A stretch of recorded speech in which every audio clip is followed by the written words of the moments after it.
That's fucking talent right there. Definitely, I remember everything. I mean, it's a 50-50 toss-up, and I would have pounded your fucking fist either way. I'll say once I graduated, I really stopped buying physical dicks. Why can't you be like a normal person in society and sit there and shut the fuck up, man? That's the Captain Major right there.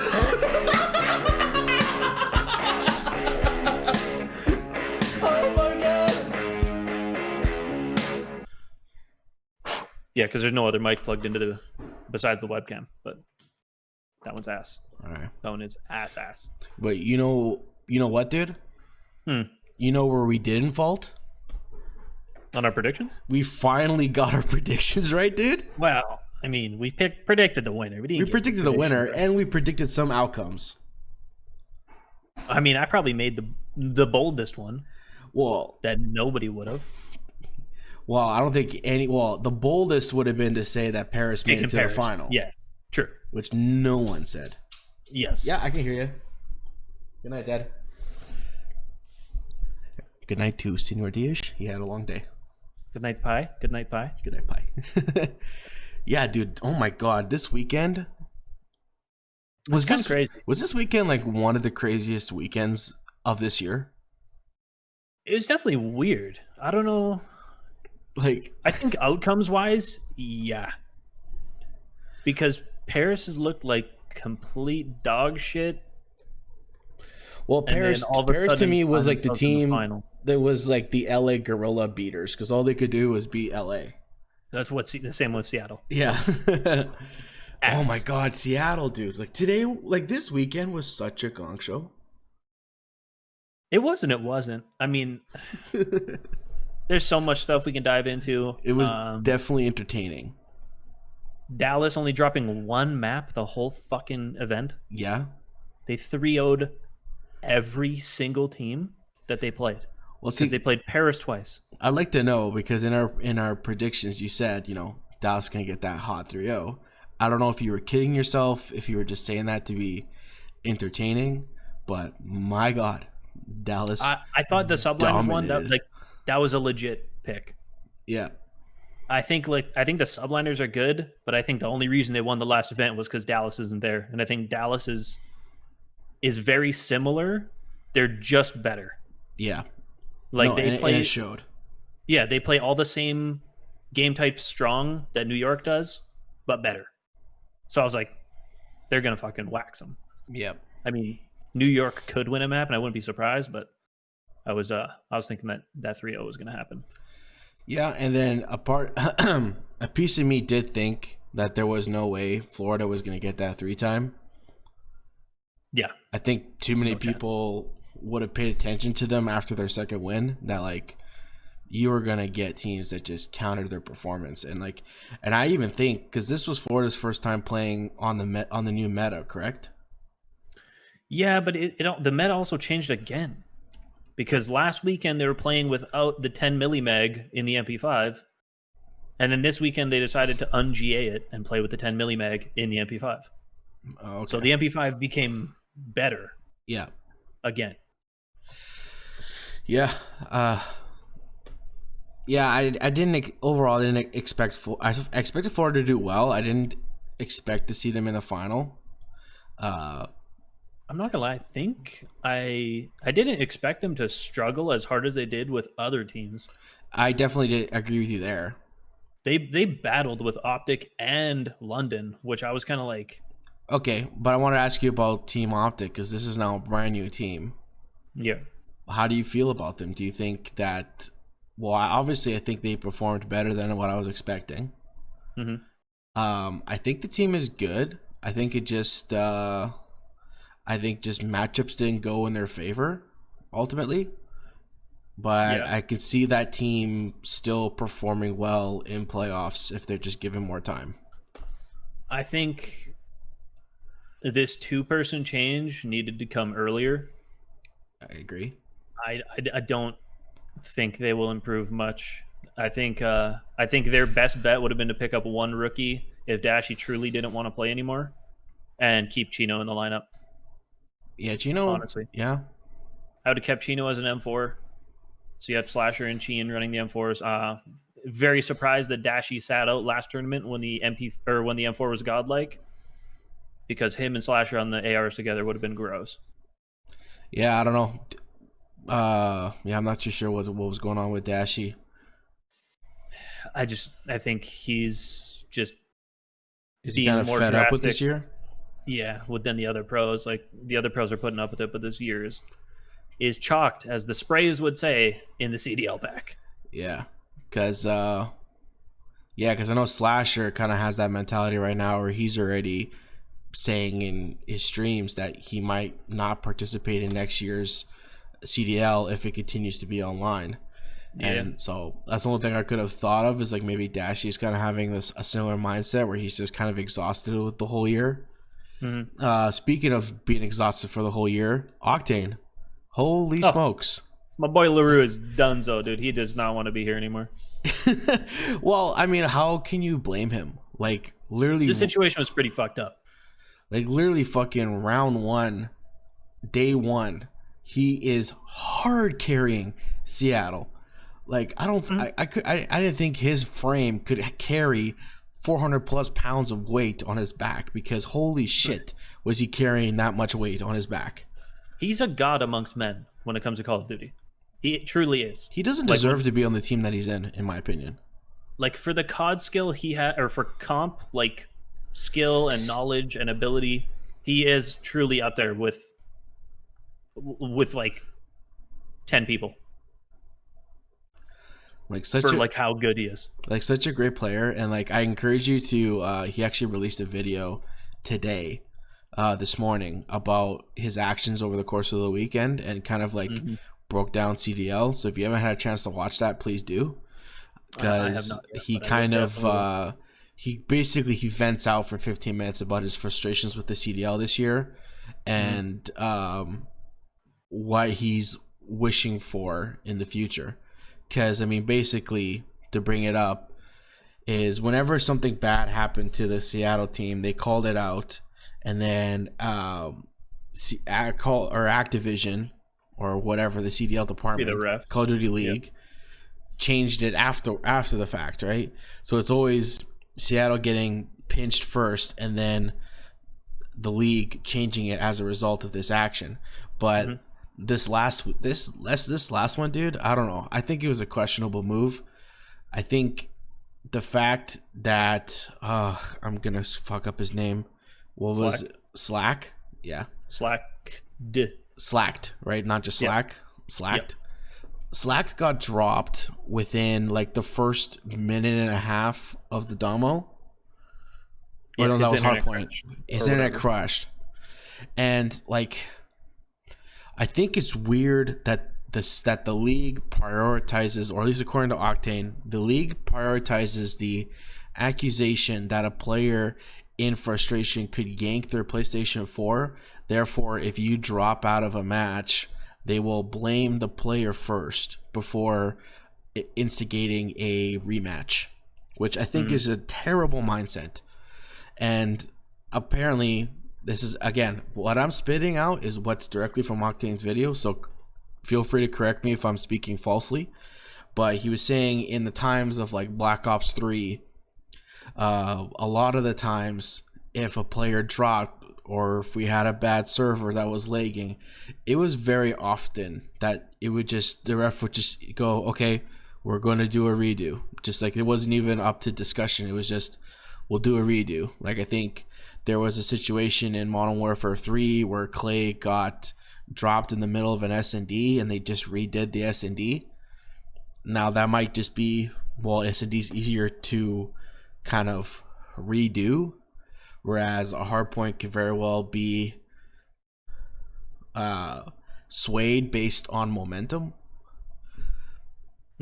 But I get his frustration. I think they could drop the whole comment about they were technically winning at the time. I don't think that matters. I think the fact that it occurred within the first like third of the match, that should have been an automatic redo, because there were still 2/3 of the match to go down. Anything could have happened, in my opinion. So I think it was wrong of the league to make that call and say that, you know what, your team lost, Dallas beats you guys. It wasn't Dallas. London? No, it was London. Sorry, It was either London or the Florida match.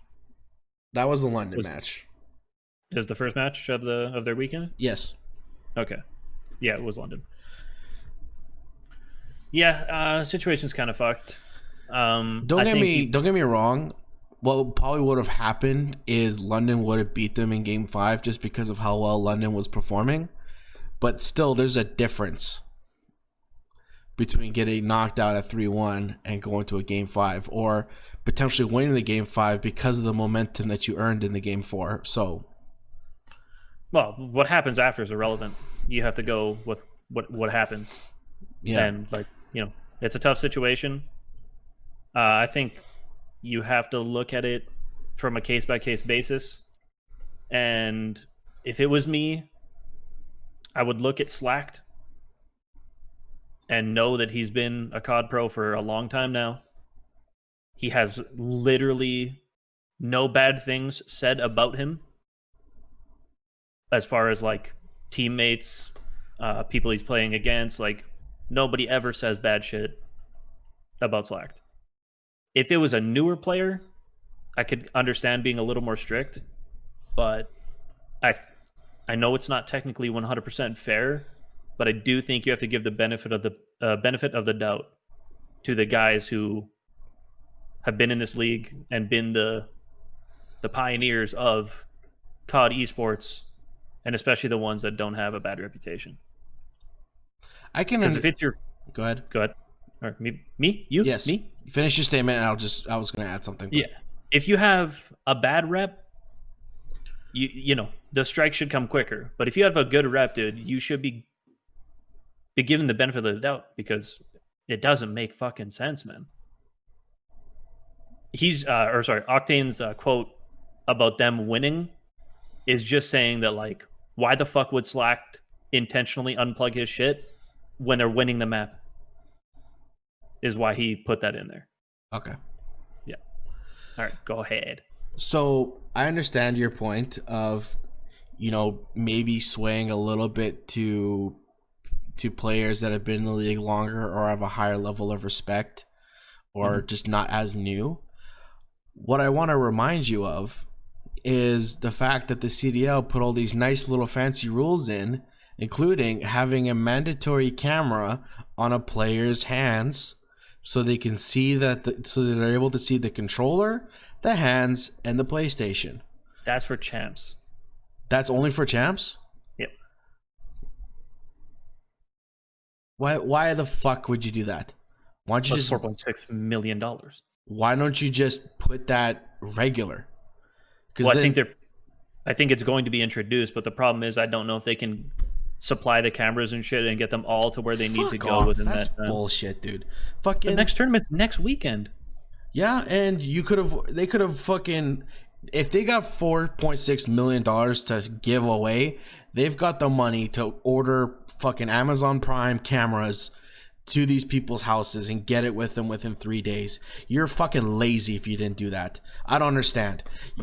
Like, those cameras should have been established already, and so that there wouldn't be this problem, because you would have had Slack's fucking camera there and seeing him getting dropped and going, oh shit. That's the only thing you would have seen in his hands, because he obviously didn't fucking pull his router. I mean, like, he fucking recorded himself. He's like, here's my router.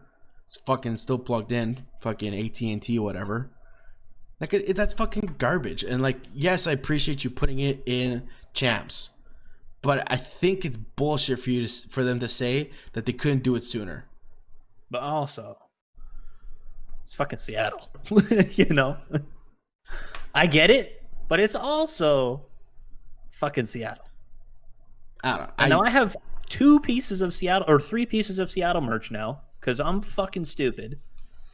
And I'm saying it's fucking Seattle. And you saying that also supports their point of, like, oh, if Scumpy got dropped out of a match, then 100%. Oh my god, everybody would demand a rematch. They demand the whole fucking tournament to restart. It's true. If that shit happened to one of the Huntsmen, that map would be restarted. Yeah, but so, I mean, like, be fucking consistent. So I get you saying, well, it's Seattle, they probably would have lost anyways. Maybe not. No, that's all. I'm just being funny with that. But like you got to. It's also Seattle. It's just like it's like this league is taking COVID as an excuse to be a terrible league.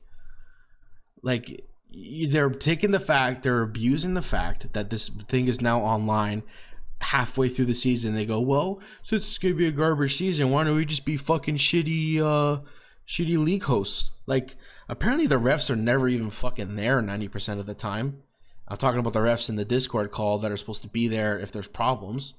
Like we've already seen on the news proof of these fucking referees playing World of War, the fucking bullshit nerd game, fucking World of Warcraft. I don't have affiliations with this man. Oh, I'm fucking hot right now. So, cool down. These refs are playing these fucking bullshit World of fucking Nerdcraft over there, and he's not paying attention to the fucking game. Hey, either hire proper refs or hire people to be refs. Don't hire these fucking bullshit idiots on the internet to be your referee. Because why the hell is a professional referee playing another video game when he's supposed to be watching these players play a video game? Like when I'm watching the event as a viewer, I even have a hard time watching that and also doing something else. Like when I really care about it, I can't be playing a fucking video game while watching it. So as a referee, there is no fucking way you are honestly watching a match while also doing something else. You have to watch the match. Like imagine if fucking Big John McCarthy, you ready, let's get it on. And then he pulls out a fucking iPad and he's like watching fucking YouTube videos while fucking Conor McGregor's getting his ass fucking beat by fucking Khabib. Like, what the fuck? No one would ever allow that, dude. That's bullshit. I mean, I multitask. That's bullshit, dude. Not if you're hired as a professional. You do not do that. That's true. It's a tough situation, though, all around. I see you're a little more upset about it than I am. Well, I think I'm upset because of other things, and this is just adding to it. Oh, okay. But, yeah, I don't think the outcome of the match changes that much, to be fair. It is literally impossible for Seattle to make it out of the bottom four. So either way, no matter their performance, they're starting in losers for champs. Yeah. Now you have to just not tilt, make it there, and try to make the run. It's going to be literally impossible, but that's all you can do because there's no fucking shot. Okay. So luckily that happened during a non-important match. In their opinion, it was probably the most important match that they had to get into. Well, I mean, if you're on the team, it's always going to seem worse than it is, Well, for their perspective, it was the most important match to win. Because of where London is and where New York is, like stuff could have happened. Well, if they win their first match, they get points and have a chance to go up, but you know who benefited the most from this? Fucking Paris, dude. Yeah. I mean, they cracked themselves into the top 6 now. Or no, yeah. Tied for top 6? No. Well, they were at the bottom.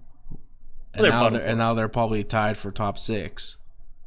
Yeah, I think it's... Well, I'm thinking about it for seeding for champs, though. So, like, if this got them out of bottom 4. Yes. Which puts pressure on Toronto and OGLA if they have good performances next weekend, they could knock Paris back down. Yeah. But, it was a big weekend for Paris. Very surprising. Very surprising. I don't know what changed at all. I watched them and I go, that's Paris. And then... I mean, yeah, I don't know if it was just a straight up personality thing. I don't know if they need to have Zed's mom on Twitter at all times. Yeah. Dude, Zed's mom is the GOAT. She's willing it into existence. And just as a formality, I apologize, Zed's mom, for not picking Paris. Because she's been going after everybody. I'm not apologizing, because guess what? They lost. They lost in the final, dude. We thought they were going to get double bopped. Oh, well, hey, when you make picks, someone's got to lose, unfortunately. I wish everybody could win, but it's just not realistic. Yes, Trent. And to your point, too, Maven made the same call, and she attacked Maven on Twitter. So I'm just protecting ourselves because she's going to attack us. Mm-hmm. Hey, it worked because it generated Twitter activity. Yeah, that was so funny. And, like, I'm sure as Zed, you're probably embarrassed, but, like, it was so funny. And, like, I also love how the league even decided to acknowledge her. I mean, it's his mom. Yeah. And they're going off. Yeah, no, and some players had huge moments. Yeah. Yeah, Luka and S&D made a lot of great plays. Yeah, you're isolating the London matchup, dude, and that one hurts my heart. Yeah. Because I learned something about London this weekend. And that is? They're a fantastic team.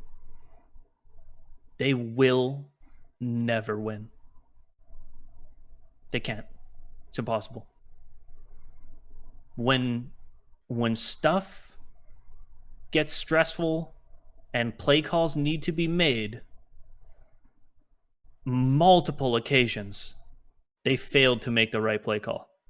Multiple times in the S&Ds when they were going to round 11, multiple times in the game 2 S&D, multiple times in the hard points, multiple times in the Dom. And I was just like, or no, wait, no, the Dom, they smoked them. The Dom, they smoked them. The Dom, they smoked them. So the 2 hard points and the 2 S&Ds, there were times where I was like, this could get dicey. Because like there's an obvious thing they could have done to change the outcome and they failed to do it. And the fact that I can recognize it as a fucking just a person and not a pro is like they need an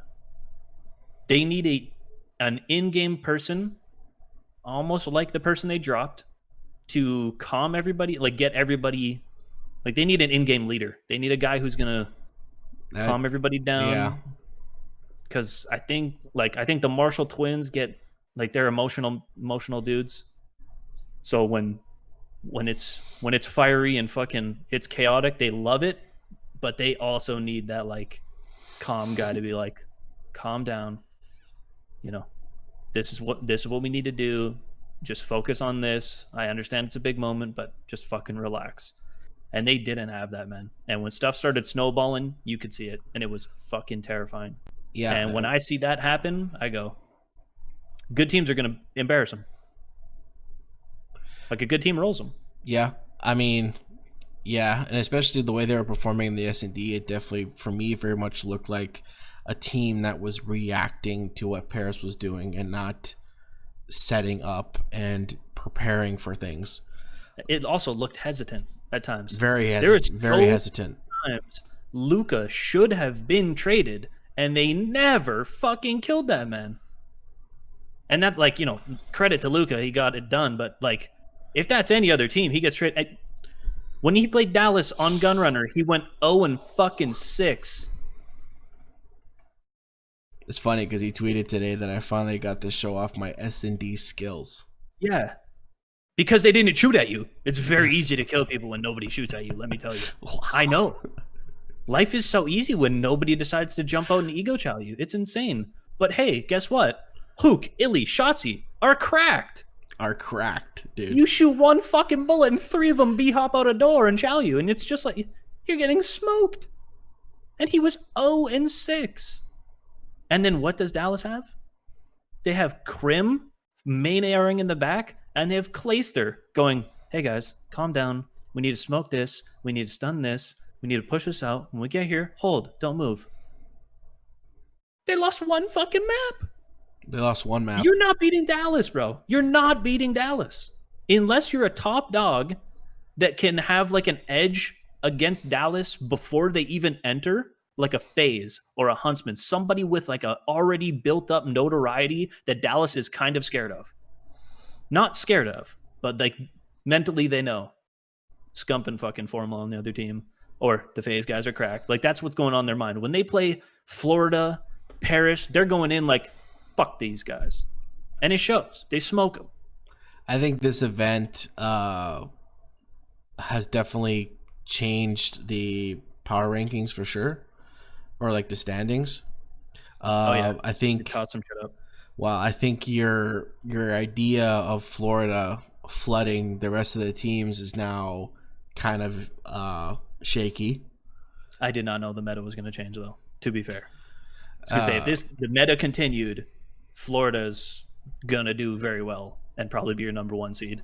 Mm-hmm. At this point, I'd be shocked if Dallas isn't in a 1-2 spot. Yeah, and I think it's funny because I think in a way people have been not paying attention to Dallas, as crazy it is to say. But I mean, like, they haven't been, spiking the news so much. But at the end of the day, if Dallas is in a tournament, they are showing up in the top 3 of that event. Oh, yeah. Without a doubt. So, the problem is, though, is that teams like FaZe, Dallas, and Chicago, they don't shock headlines unless they win because they're expected to win. Yeah. Like, their expectations are way higher than everybody else. That's why, like, the headline was Paris. Yeah. But I knew going into the final, like, when London lost, I was like, oh, Dallas is smoking them in Paris. I was like, at least the London match would have been better. Dallas still would have won, but at least London would have gave them a better fight. But when Paris got through, I was like, phew. Yeah, I unfortunately didn't get the chance to watch the whole final, so I watched bits of it. But yeah, like the S&D, they pretty much dominated the whole time. It was 6-1. They fucking stomped them. Yeah, even like, and again, fucking Hughes and Shotzi, man, those guys are just fucking cracked out of their mind. Dude, first fucking hard point. Was it Shotzi on a 15 and Hook on a 10? I was just like, what the fuck is happening, man? Somebody kill him. Shoot back. What are you doing? Yeah, I saw those. Yeah, I saw the results of that one. I was like, ooh, that's yeah. Dude, there was a time where I think it was Hook and Shotzi had 20 kills, bro, and nobody on Paris had 10. I was like, are they playing the same fucking game? Or do they have built-in cheat codes? What's going on? But Shotzi just slide canceling, peeking everything, just shooting everybody. And like, it's like they had no fucking comms. Because like Shotzi would be top L in Hackney, just fucking slide canceling out every fucking door and window and nook and cranny you can possibly imagine, shooting people in the back. Where's the Shotzi's top L? Call up. Look, what the someone shoot him. I don't think you can, dude. With a team like that that's so dominant and so dominantly aggressive, like it's... Dude, Krim has... I was basically just watching Paris just like in a constant death loop. Like it was just you were fucked. You were fucked the moment you walked in. I don't know which job I'd rather have. Do I want to be Major Maniac on FaZe or Krim on Dallas? Both of them are just big chilling, bro. Yeah. You can just fucking sit back, just fucking in the hill, like, hell yeah. That is so Watch true. all the crackheads just fly around and kill everybody. Like, I'm pretty sure there was a point where in S&D where Krim was just walking through the map. Oh, probably. Like I think he shows up late. He throws a trophy. He's like, "Hey guys, I'm here." I saw that exact moment. It's like he shows up last and he's like, "Here's a trophy." Yeah, you're just like, "God damn, man!" Just big chilling, dude. There's the start of the hard point. Go ahead. Krim had 4 engagements, and Shotzi was on a 10 spree already. Hook was on a 10 spree. Clay was 7-2. And then I don't know what the fuck Ilya was doing because they didn't ever talk about him. But Krim was sitting top P2 the whole time. Yep. He didn't do anything. Just sat there. I was like, what the fuck? Why can't that be me? Why can't that be you? Damn. Because you're not Krim. Yeah, I guess. Oh, dude, I was so happy at the end of round 3 where we got to see Clay do his classic Let's Go. I just wish that the mic was on. Did you see him do the 3-0 dances and shit? He did the 3-0s and he was doing the let's go. Dude, I miss Clay. I miss Clay on LAN, just smacking everybody in the chest. That's definitely what I miss the most about LAN is like the trash talking, especially the shit you would hear from Dallas and Chicago. Oh my god. Oh, dude, just violent shit. It's not the same, bro, but it was it was competitive. Who's your MVP of the series? Come on, dude. Do you have to fucking ask? I mean, I'm sure it's a hard guess. You have a hard guess? Do you want to guess who I think was the MVP? Well, you know our rule. We got to pick the winning team, so it's got to be someone on Dallas. Yeah, well, I mean, who else would I fucking pick? And, like, if it wasn't on Dallas, who else went off? I guess if you really want to, I think the real challenge is: do you pick Hugh or do you pick Shotzi? I pick Shotzi. Yeah, and I pick Shotzi too. Yeah. Sorry, Hook, but dude, Shotzi is a fucking maniac. Not to discredit Hook. Hook is fucking phenomenal. Their whole team's disgusting. But Shotzi is just that. Literally disgusting. Yeah, Shotzi. His movement doesn't look human. It doesn't look possible. And I'm just like, man, this guy's hacking.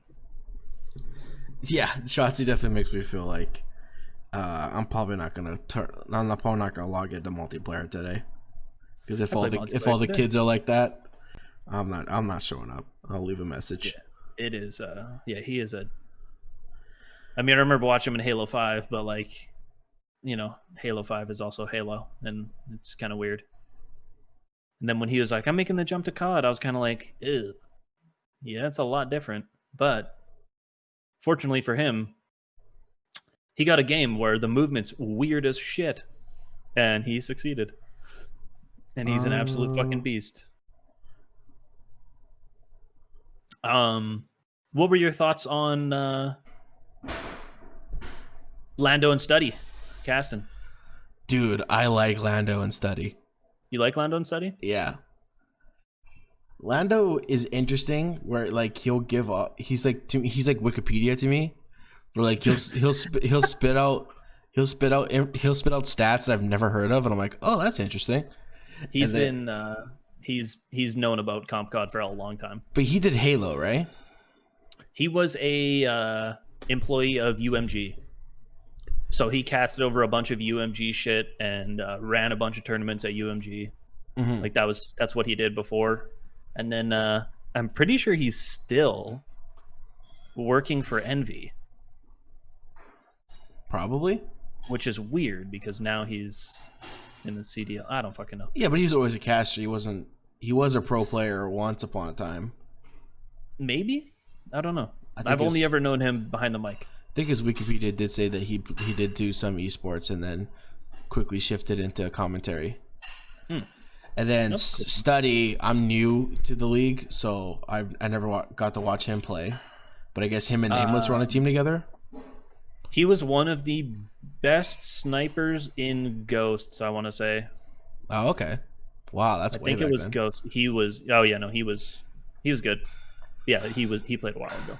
When it went to jetpacks, Study kind of was like, "Fuck this." I think he still tried to play, but wasn't like super motivated. Yeah.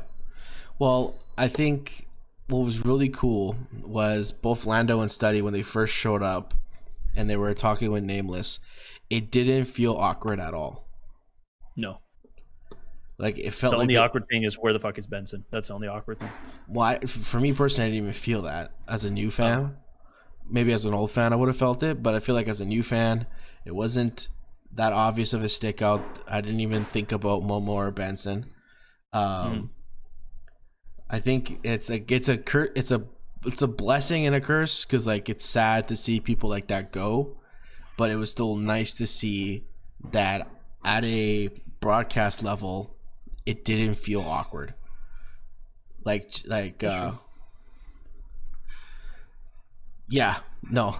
think those two guys, it's a good combo. I enjoy it. I think they got pretty good chemistry. They might have been practicing, to be honest, because I feel like it was almost too perfect. They definitely flubbed some words in the later ones that I was watching. Like I think today they casted London Paris, I think. Yes. And I mean, it wasn't, I could not do that shit. It wasn't Chance and Miles or Merc and Maven, but for a first fucking shot at it, it was definitely not bad. I think Chance. I think they were more. I think they got luckier that Chance and Miles worked out than anything. Because I really didn't think like who you gonna put with Miles. Like Miles is like he's like your one of your European correspondents. You want to put someone else with him that's kind of like that. So I didn't think Chance was gonna work out as well as he did. So at the end of the day, like, you know, you're all coworkers. You kind of have to know how to get along. Oh yeah. Low key, Miles might be my favorite fucking caster now. Yeah. I actually love how he casts COD. It's fucking amazing. And that's not like a shot at Maven and Merc. Like, they're both great. That's not a shot at Chance. It's not a shot at fucking Lando or Study. But just fucking Miles just keeps... He keeps nudging the fucking ceiling for me. I think Maven is just in there. Like, he's like, you know what to expect with Maven. It's like he's a passionate fan of the game. He's going to get hyped up when shit needs to be hyped up, and he's knowledgeable that you want to listen to him. And then Miles is like I don't know how else to describe it, but it's like a unique technicality to it, or it's just like. It's like, I think Miles, for me, you know the passion is there. He's not as like explosive with his expression, and then he hits you with just like these weird, witty one-liners. Yeah, and he usually doesn't repeat himself that often, which is he's very ad-lib and on the fly, which I think is fucking amazing. Yeah, like if something happens, fucking 10 minutes prior, he'll add that in the broadcast. And it works, and you're just like, wow, holy shit. Whereas like some people, they fall back on their go-to phrases. Like, I know like the YouTube chat is the most toxic place on the planet, but I knew there's certain people getting frustrated with Study and Lando. It's their first fucking time, guys. Relax. Yeah. But they would go back to like certain phrases over and over, and we all do it. But they had like their fallback phrases that they kept repeating themselves, and the fans were trying to like make fun of them for it. And I'm like, hey, you want to try doing that shit? Let me tell you, not fucking easy. It's not easy. No, I wouldn't know what to say. And I literally wouldn't know what to say. And I think even to Miles's benefit, I think a part of it. Why am I out of focus here? Come on. Dude, you do weird shit. Look at me. Look at me. I see you. Look at you. No, I think to Miles's credit, he does have that element that at least I like about an announcer, especially when I'm watching soccer. Is like that British announcer dude. I don't know. It just adds that little niche of like professionalism. Like makes me feel like I'm actually watching like a professional sport. Okay. All right, dude. So North American English speakers just don't do it. Okay, cool. We're all stupid. I don't know, Trent. There's a difference. To me, there's a difference in terms of the excitement that I get when I'm watching a sport with British announcers than American announcers, and I don't know what it is. They just sound racist. They just sound fucking... They sound better, dude. Dude, that's fucking. I almost said they sound sexier, which would have been weird. Yeah. But they sound clearly better. they do sound sexier too. Yeah. I'll make sure to find you a British lady. Oh so my she can, god, dude, a British lady? Yeah. So you see eating beans for breakfast, and you're gonna be like, the fuck? The fuck? The fuck is that? I'm not having that. The hell? Alrighty, dude. Let's wrap this up, man. Let's wrap this up with. Dude, I feel like we didn't even talk about the event. Yeah, we did. We talked about Paris being a surprise. We talked about like how intelligent we are with our picks and that Dallas won. Well, I mean, Seattle didn't shock me. We talked about the controversy around Seattle and their and Octane. Gorillas didn't shock me. We talked about OG Optics' new team and how they performed and how we thought about them. Not bad. And we briefly talked about London, but I mean, London had a good showing. It's just, I don't know. I think Paris, like, they can't clutch up, dude. They are anti-clutch. It is very sad to watch, and it makes me realize that they'll never win a fucking home series. Well, thanks to them, now I'm going to keep accidentally saying that they won a home series. So thanks for that. Subliners did kind of shock me. The two teams I lost to, they got double 3-0'd. Which is not what you want to... Dude, you don't want your fucking defending champs. I mean, one, they lost to Dallas. I called that shit. Nailed it. But then they play Paris, and you're expecting, like... I mean, even if they play a fucking great Paris, it should be a close match. But it's fucking 3-0. Yeah. My lord. Honestly, it's what makes watching this game so exciting, because like literally just having some sort of motivation, some extra spark can fucking change everything about what's going on at a tournament. Oh yeah. When someone when one player's getting gassed by his teammates and he's going off, changes fucking everything. Yeah. It makes close games not close, or it makes games that shouldn't be close real close, like if you're on the negative end of that. Or literally in this case, when your teammate's mom is gassing you guys up on Twitter, all of a sudden you fucking light a fire underneath your ass, and you make it all the way to the final, dude. Dude, there was one moment which made me, almost made me believe in God. What was that? And it was when they were playing Hackney Hardpoint, and Zed snuck to P5 and just laid down, and they're like, yo, the guy jumped right over fucking Zed's head. They have no idea Zed's here. And then Zed's sneaking in the back, bro, and then his teammate spawns on him. And I was like, oh shit, the teammate got the squad spawn onto fucking Zed. And then they I think they killed Illy. He was alone in there or some shit, and he had no fucking clue.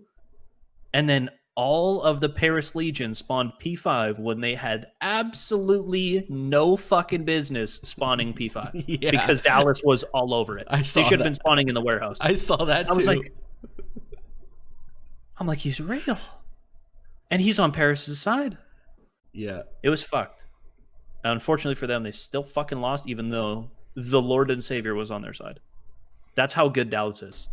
That they will beat you down 6-5. My God, dude. There's only one more event left. There's only one more event left, which we'll talk about on Thursday later. Yep.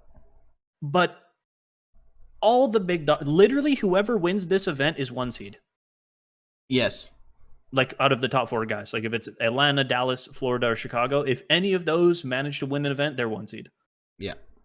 It's going to be a fucking bloodbath for 1-2 seed. And it's gonna be fucking awesome. But as of right now, Chicago and Florida are tied.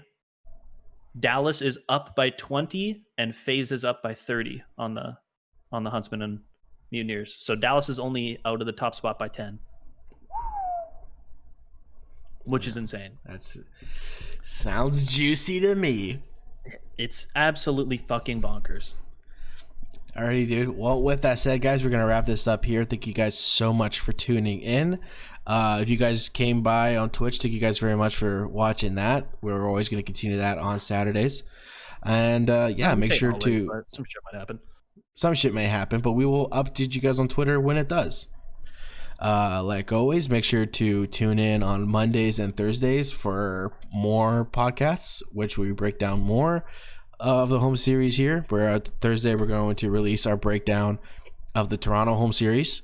It's going to be our last one here before champs, and then after that we'll have a nice big juicy breakdown for playoffs. That'll probably be 2 hours. Because knowing us, it's already 40 minutes. That one's probably going to be 2 hours. Yeah. Alrighty. Thank you guys so much. Have a great day or night. And we will see you on the next episode of the Random Nades Podcast. Throw that nade, Trent. Shh. Dude, I called that fucking shit. Yeah, we fucking did good.